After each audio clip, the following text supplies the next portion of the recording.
I remember everything, every heartbeat, every shadow, every second of that morning etched in my skull like scars burned into flesh. I was 12 years old, a bitter and angry child, fresh to a decaying farmhouse nestled in the lifeless woods of rural Missouri. My mother called it a fresh start. I called it a prison sentence wrapped in snow. It was the middle of winter, one of those dead-eyed school mornings when the cold feels like it bites straight into your marrow. But I woke up, unnaturally, at exactly 5:23 a.m. I remember the digits on the clock glowing red like bleeding eyes. It was far too early, especially for me. I never woke early. I never stirred before my alarm unless something forced me to. The room was suffocatingly empty, almost surgical. A twin bed shoved into the corner, one chipped nightstand with a cracked digital clock ticking beside it, and an old, hollow bookshelf that stared at me like a set of ribs from across the room. We had only just moved in, so the walls were still bare, like bones without flesh. It was a perfect room for nightmares to be born. As I laid there, my eyes glued to those glowing numbers, a sensation slithered up my spine, cold, deliberate.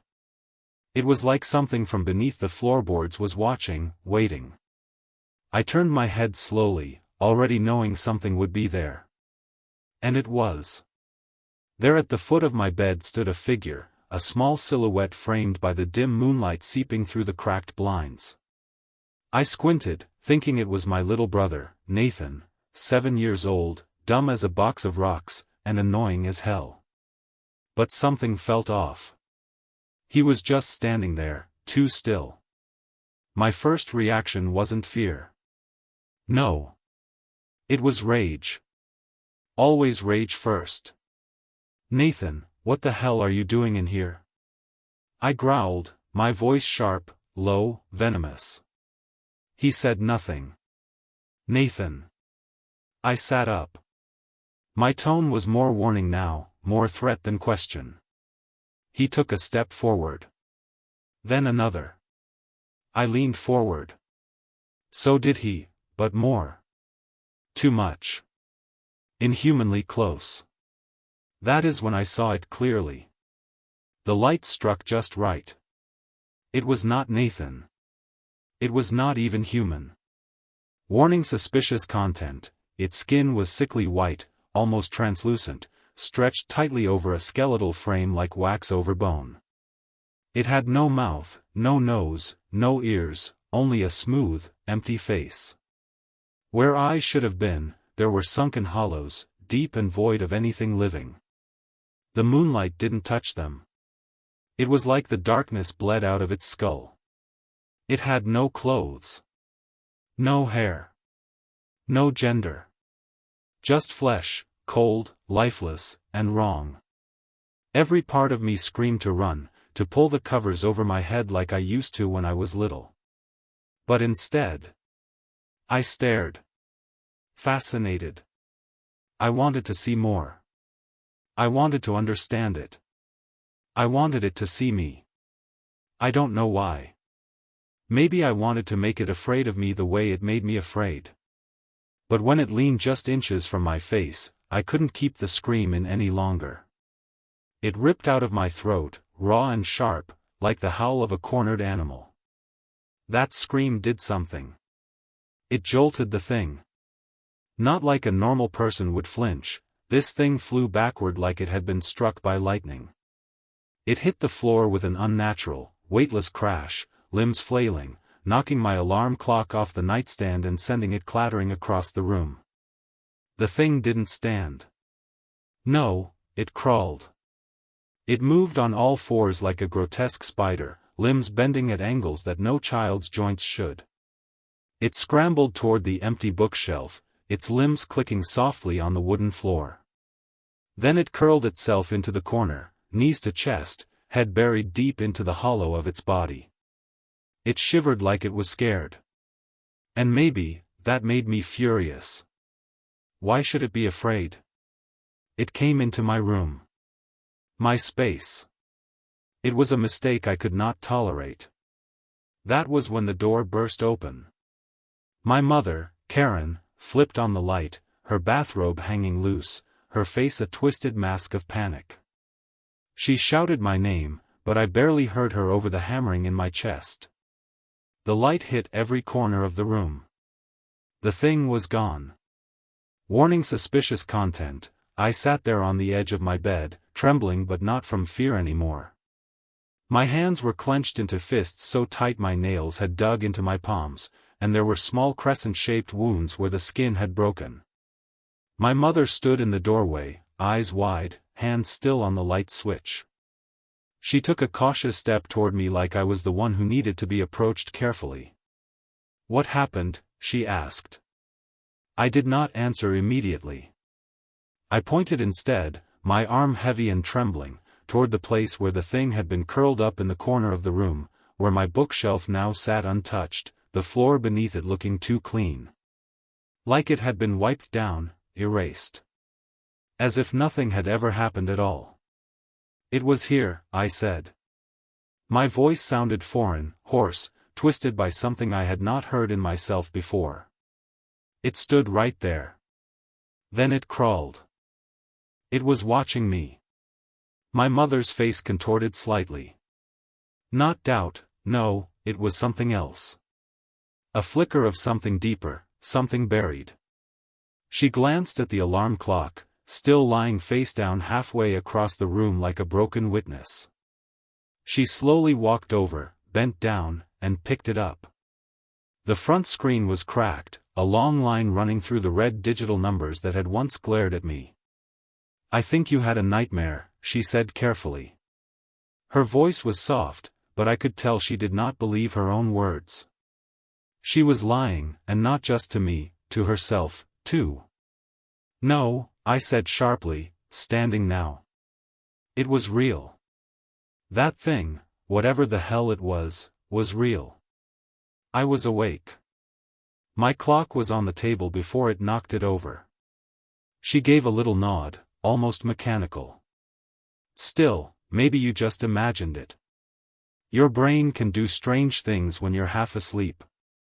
I almost laughed, bitter and venomous. "You do not even believe that." She turned away. That told me everything I needed to know. Later that morning, I sat at the kitchen table, untouched cereal in front of me, staring blankly at the wall while the sun rose over the snow-drenched fields outside. Nathan came into the kitchen, rubbing his eyes, his Star Wars pajamas dragging the floor. He looked at me and smirked. "Mom said you screamed like a girl last night." I wanted to throw my bowl at him. I really did. Instead, I smiled. A smile that did not touch my eyes. "Come into my room at night, and I'll show you how loud you can scream," I said under my breath. He blinked, confused for a second, then shrugged and sat down with his own cereal. He never understood me. Nobody in that house did. I was just the angry one, the weird one. But I had seen something that tore a hole through the fragile little reality they clung to. My mother avoided my eyes all day. And I did not sleep that night. Not in my bed, not in that room. I curled up on the couch downstairs, the television flickering silent horror films all night long. I did not care. Anything was better than being up there. But even from downstairs, I could hear the sounds, the soft creaking of floorboards overhead, the subtle scraping like nails across the inside of the walls, and sometimes, just barely, soft, shallow breathing. It was not mine. The days that followed blurred into each other, gray, bitter, and tense. I refused to enter that bedroom. I kept the door shut and the light on inside, not because I was afraid, but because I wanted it to know I had not forgotten. I wanted it to feel watched. My mother tolerated my rebellion at first. She even offered sympathy, in her own cold, distant way. But after a week, her patience began to wear thin. She wanted me to get over it, to return to normal, to bury what happened like it was nothing more than a child's bad dream. She did not understand that whatever it was had marked me. And maybe it awakened something I had kept hidden even from myself. I started researching. While other kids played outside or gamed online, I buried myself in books on folklore, demonology, spirit encounters. I found drawings, ancient ones, of similar beings. They were often nameless, described only in whispers. Childlike entities that fed off the energy of the young, that were attracted to new spaces, fresh suffering. Something in me resonated with them. Maybe I was not just its victim. Maybe I was its equal. At night, I sat in the living room alone, listening to the sounds it made upstairs. The house had its own voice, a living thing that groaned and hissed when no one else was around. Sometimes I heard a soft tapping, not rhythmic, just exploratory. Like fingers on wood.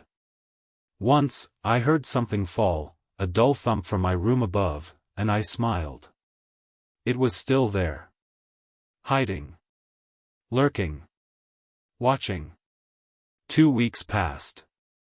That was when my mother snapped. "You are going back into your room," she said one morning, her eyes bloodshot, voice flat and tired. "I do not care what you think you saw. You are not sleeping on the damn couch anymore." I met her gaze, unblinking. "If I go back in there, it will not leave." She crossed her arms. "Good. Maybe it will scare the attitude out of you." There was a moment of silence where the air itself seemed to tighten around us. I stood slowly, walked past her, and ascended the stairs without another word. The door to my room was shut. The hallway light flickered as I reached for the handle. My heart should have been racing, but instead, it beat steady, slow, deliberate, like a drum calling something to war. I opened the door. The room was colder than I remembered, unnaturally so. The bed was neatly made, untouched since the night I fled it. The bookshelf stood silent. My clock, repaired and replaced, blinked innocently on the nightstand as if nothing had ever happened. But I could smell it. A scent like rot and damp soil, like something had been buried beneath the floorboards and left to fester. I stepped inside, closed the door behind me, and sat on the bed. "I know you are still here," I whispered. The room held its breath. And then, something moved. Not loudly. Just the gentlest shuffle of weight shifting, as though something had just repositioned itself. I turned my head toward the corner behind the bookshelf. I did not flinch. I did not scream. Instead, I smiled. "You came back," I said. It did not respond, not with sound, not with movement. But I knew it was listening. I could feel the weight of its presence pressing against the walls like mold growing beneath wallpaper. I stood up and walked slowly across the room, each step purposeful, every breath measured. I approached the bookshelf and knelt beside it, my fingers brushing the floor where it had curled into itself before. "I was afraid of you," I said. "But fear is like smoke, it clears if you breathe long enough." I placed my hand on the wood and waited. Nothing happened at first. Then the air shifted. A warmth, no, a pulse, radiated from behind the shelf. Like a heartbeat. Like something alive was trying to mimic being human. I pulled the bookshelf away just slightly, enough to reveal the corner. Empty. But the smell was stronger now, like scorched dust and old blood. I pressed my hand to the wall where it had huddled before, and closed my eyes. "You came to me for a reason," I whispered. "I am not like the others in this house. I do not run. I do not forget. And I do not forgive." The light bulb above me flickered. Once. Twice. Then it burst in a soft pop, plunging the room into a thick, heavy blackness. I stood in the dark, unshaken. From behind me, I heard the softest inhale. A breath not mine. Slow. Shaky. Curious. "You were drawn to something," I said into the darkness. "Not just the house. Not just the boy who screamed. You came for something deeper. You saw it in me. The breath continued, closer now. I am not a victim, I continued. I am your mirror. The closet door creaked open behind me. I did not turn around. Instead, I spoke one final time. If you want to stay, stay. But you will obey my rules now. You do not frighten me. You serve me. The air chilled around my body, a cold so deep it touched bone. Then, silence. A silence I have come to understand not as absence, but agreement. From that night on, the house remained quiet, at least for the others. No more sliding cups. No bells, no voices, no footsteps. My family believed the haunting had ended. But I knew better. It had not ended. It had evolved. It had become something else. Something, mine. Sometimes at night, when I am alone in my room with the lights off, I still feel it. Watching. Waiting. Breathing with me. Not as a tormentor. Not even as a guest. As a companion. Now I am 23. I have returned to this house more than once. And every time I do, I leave the door to my room open. I let the shadows inside. And when I pass a mirror, I sometimes glimpse it behind me, not quite a reflection. Just a whisper of a figure. Pale. Faceless. Familiar. I do not fear it anymore. I fear what I would become without it.